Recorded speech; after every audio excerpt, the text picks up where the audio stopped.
And if Tyson Fury is as serious as he thinks he is, and he wants to put down his Twitter fingers and put on some gloves and come and fight one of the realest fighters out there that will take on any challenge.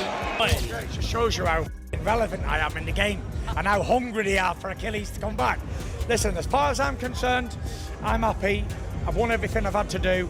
Listen, my last fight was a clear victory. Fury, listen, we'll see you in September. Is it realistic, you think? I mean, it's been like 7 years, right? We'll get it. You'll get it. You'll get it this year. Anthony Joshua versus Tyson Fury is not just a fight, it is the final crossroads of an entire heavyweight era, a collision that has been building for over a decade through missed chances, broken negotiations, shattered belts, shocking knockouts, public callouts, ego clashes, redemption arcs, and unfinished business that refuses to die. Because Joshua and Fury are not merely boxers sharing a division, they are symbols of two completely different philosophies of heavyweight.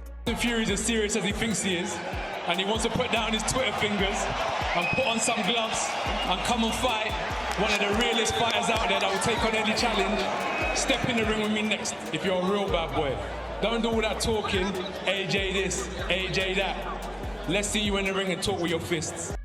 Greatness, and 2026 may be the last moment when the fight still carries its full historical weight, its full emotional gravity, and its full power to define legacies forever, because time, where, punishment, and the next generation are all closing in fast. Anthony Joshua, the sculpted Olympic gold medalist turned global superstar, has lived his career under a microscope. Rising like a superhero with thunderous knockouts, stadium fights, and belts wrapped around his waist, only to be humbled.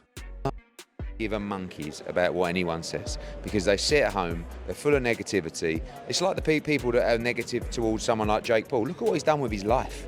Do you know what I mean? So yes, it took AJ a couple of rounds to get hold of him, and then he knocked him spark out and broke his jaw. It was a frustrating 2-3 rounds maybe, because Jake was moving so much, holding, but did well, I thought. I mean, I was impressed with him. I mean, I was more impressed with his toughness, because I think that last shot would have knocked out most heavyweights. I mean, you've got to respect him, because he did what many people wouldn't do, which was get in the ring with him. And, you know, he didn't, I know he run and hold, but he also let his hands go at times. And he was in the firing line, and, you know, we got 6 good rounds in the end of actual work. Is that how you see it in the end? Yeah, I actually think it's a positive, because, you know, we could have gone in there and got it all over with 45 seconds. He's done an 8-week camp, and now he's done 6 rounds. He's got something to go back and work on with the team. Brutally by Andy Ruiz, rebuilt methodically, questioned relentlessly, broken again by Alexander Usyk's brilliance, and now reborn as a colder, more patient, more dangerous version of himself, fighting not for hype anymore but for respect, relevance, and redemption, knowing that beating Tyson Fury is the one achievement that would instantly rewrite every criticism ever aimed at him. On the other side stands Tyson Fury, the self-proclaimed Gypsy King, the man who dethroned Vladimir Klitschko. I'm not gonna disrespect Fury, Gareth. I want to fight him though, Jack. We want to see you fight him so much. Exactly. I think I deserve it. The fans deserve it. You deserve it. It's such a shame that the guy decided to retire. He should grow a backbone. You win some, you lose some. Do you beat him? Yeah, definitely. All day long, yeah? 100%. So do you know what day it is today? Saturday morning. What comes after? Fell into darkness, addiction, and depression, then rose again like a mythological figure to dominate Deontay Wilder in a trilogy that restored violence and drama to the heavyweight throne, a fighter who talks like a prophet, moves like a lightweight, survives knockdowns that would finish mortal men, and bends reality inside the ring, yet whose legacy remains strangely incomplete without Joshua's name etched onto it. Because no matter how many belts Fury has held or how many men he has broken. By the way, Anthony Joshua put on a show in Miami, taking on Jake Paul in a much anticipated heavyweight bout, and in the end it was AJ who delivered exactly what we wanted in the end. He stopped Paul in the 6th round to get the victory. I'm just seeing pictures online just now of Jake Paul with a broken jaw. The guy's crazy. He's sticking his tongue out, blood everywhere. He's playing up to the cameras. He's quite the showman. Our very own showman with us this morning out there in Miami is TalkSport's Gareth A. Davies. Good morning, Gareth. Hi, Gareth. Good morning, Shaban. Good morning, Tony. A very dramatic night here. Yeah. Our score. Gareth, I've got to ask you, because obviously he'll be got criticised, I think, for sort of running around the ring in the first few rounds. But, boy, I've got to say, this Jake Paul is game as anybody I've seen. He is very, very bold and very brash and very brave. And he did extraordinarily well to take Anthony Joshua 6 rounds tonight. Yes, he ran around, he was elusive, but then he clinched and I think he landed about 4 or 5 punches. Arguably, he might have won the first round and another round in there. So he did a brilliant job for his own resume, for his own career. And as you say, he's in hospital right now. He's posting the pictures already on Instagram. The scars of battle. The wounds of battle, the broken jaw, his teeth are rearranged a little bit. He gave it his all, but he wasn't good enough. What happened, we knew that was going to happen. The gulf in class and experience was extraordinary. And, I've just been with Anthony Joshua, and he said he was actually quite surprised about how elusive Jake was, and he just decided, you know what, I'm going to take my time. The shadow of the fight that never happened still follows him everywhere. For years fans were promised this was inevitable, contracts were signed, dates were blocked, social media exploded with face-off posters, only for negotiations to collapse again and again, blamed on managers, networks, money, pride, timing, and fear, until the phrase, AJ versus Fury, became the biggest, what if, in modern boxing. A saga of frustration that damaged trust and tested the patience of fans who knew they were. Longer than Francis Ngannou. Francis Ngannou came to fight. That's it. It was like Jake was stuck in 2020 the way he stayed 2 meters away from Joshua at all times. Jake was nowhere near Joshua's range. Nowhere near. Francis was very near. He came to box him. Jake just came in there to survive. That's all it was. He just wanted to see the end bell. He maybe land a lucky overhand right, which he did land a couple. Eventually, when the distance was closed, due to Jake not running, due to him being tired, boom, the knockout came. That's all it was. I don't want to hear people say, oh, he did better than Francis, because he didn't, because Francis was in boxing range, and Jake might as well. Watching two giants circle each other without ever colliding. Now, as 2026 looms, the stakes are brutally simple and terrifyingly final, because this is no longer about undisputed belts or promotional bragging rights, it is about legacy survival, because if Joshua retires without fighting Fury, his career will always feel incomplete, like a book missing its final chapter. And if Fury walks away without facing Joshua, critics will forever say he avoided the one fight that truly threatened his. Counted out, knocked out, whatever, however you want to call it. It wasn't a bad knockout. It wasn't an El Sparko. He wasn't rendered unconscious, but he got done.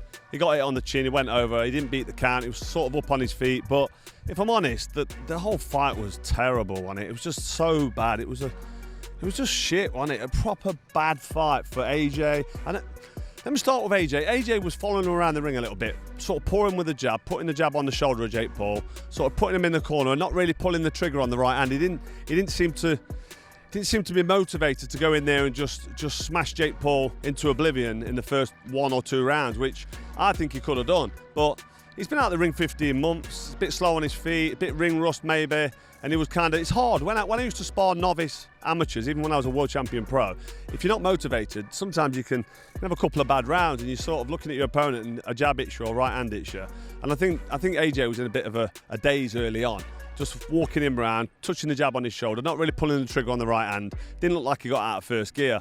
Jake Paul was just on pure survival mode from round 1 right through to round 6. I don't know if he's got a moral victory going 6 rounds. Maybe he has. People might give him credit for going 6 rounds. But he got in there and just survived. He just went in there and ran like a chicken from round 1 right through to round 6 when he got splattered. And it's like, it's just, you can't really justify what he's done, because this is supposed to be a professional sanctioned boxing match. And I think it brings the integrity of the sport down when somebody like AJ, is a 2-time world champion, can't get in there and just completely dismiss somebody like Jake Paul, who I've said for ages can't fight. He's not a professional boxer. It's just AJ following him around, touching him to the shoulder. Round 1 came and went. Round 2 was much of the same, bit slow. I think AJ got caught with an overhand right at one stage, but sometimes when you're out in the rain, you're going to get wet. He was following him around, taking his eye off the ball, probably a bit undermotivated, thinking, what's this guy doing that's in front of me? Jake Paul. Dominance on a cultural and commercial level.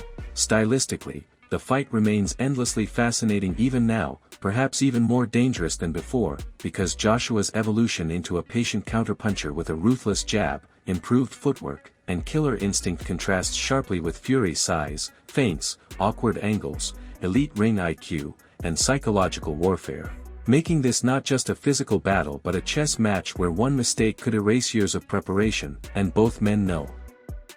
Jake was very mobile. I mean, he had the happy feet going. He was circling around the outside of the ring. He was not looking to engage in elongated combinations. He was not looking to stand in the center of the ring with AJ, and people are going to say Jake ran from AJ, and you're right. Because guess why? He absolutely had to. Again, we talked about this in the build-up to the fight. He had to be mobile. He had to be on his bike. So yes, you're justified in saying Jake ran from him because he had to. He had to. And anybody that convinced themselves that Jake was going to walk to the center of the ring, stand in the phone booth with AJ and trade punches until someone laid flat, you were lying to yourself, or you convinced yourself of something you saw in the promo. This was always going to be the way the fight went. I wasn't surprised at all that this is the way that Jake started and pretty much fought the entire time. I was a bit surprised that AJ didn't assert himself earlier. Now again, it is very hard to hurt someone that doesn't want to engage in a continuous fight. Round one, very much a feeling out process for AJ. Didn't really look like he did much, but Jake didn't either. There was one right hand that AJ landed in the first round that shook Jake up. That's the danger that was coming for Jake the entirety of the fight. The second and third rounds were pretty much the same, a bit of a mixed bag in terms of Jake tried to get on his jab more. He did land some jabs that snapped the head back of AJ and landed some right hands, but this was all calculated risk for AJ as well, because he knew as long as he turned that faucet on and let the water run and let it fill up the sink and never turned the faucet off,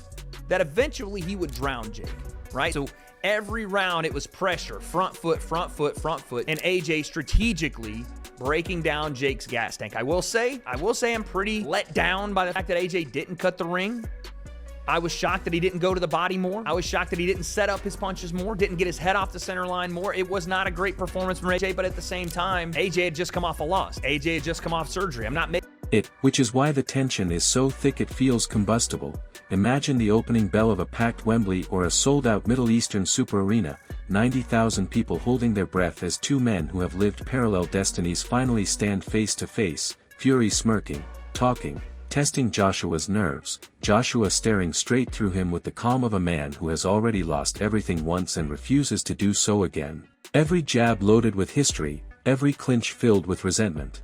Things that became a sloppier part of this fight. One of the biggest things that reared its ugly head in this fight was the clinch game from both guys. Early on, Jake implemented a circle, power punch, set up, power punch, feint, clinch if AJ got too close. That quickly became Jake clinching and AJ shoving him down or putting his weight on Jake's back to then try to gas Jake out, make Jake hold his weight, and have the referee separate. That led to Jake, as soon as he felt AJ putting his weight on him or pushing him down, hitting the floor, diving at AJ's knees, and then eventually Jake would go to clinch and immediately fall to the ground on his own. And this became a problem because then it looked intentionally like Jake was going to the ground. There was one time where Jake went to the ground and AJ kept swinging on him. That I didn't like to see, but this was Jake's survival of the fittest moment. This was Darwinism in a boxing ring, right? He had to do whatever he could to just extend the fight and get one more, hope and pray shot, one more step back. He had a great step back uppercut. Every round carrying the weight of careers, the narratives would explode in real time. Fury attempting to drown Joshua mentally, leaning on him, dragging him into deep waters, daring him to break, while Joshua tries to land that clean, explosive right hand that has ended so many nights early, the shot that could silence the loudest mouth in boxing and send shockwaves through the sport. But this fight is bigger than tactics, bigger than belts. Because it represents the last stand of an era where heavyweights were still larger than life, mainstream icons, pay-per-view kings, and... Are those opponents? Is it the Tyson Furies? Is it the people like that you're actually focusing on? Forget Tyson. I don't like that guy. Forget that. He's had a lot to say about you in the build-up, especially in the kill comment. Is that frustrating for you? Do you think he's trying to spin your words, the narrative? In short, yeah. Your opinion, what you live your life by, is irrelevant what I think. And vice versa. Tyson don't need to worry about my opinion. He needs to focus on himself. Tyson's a hater. Do you care about the opinions going into this fight? The fact that people are talking about tarnishing your legacy and things like that? Nah, I respect it. As I said, that's for them.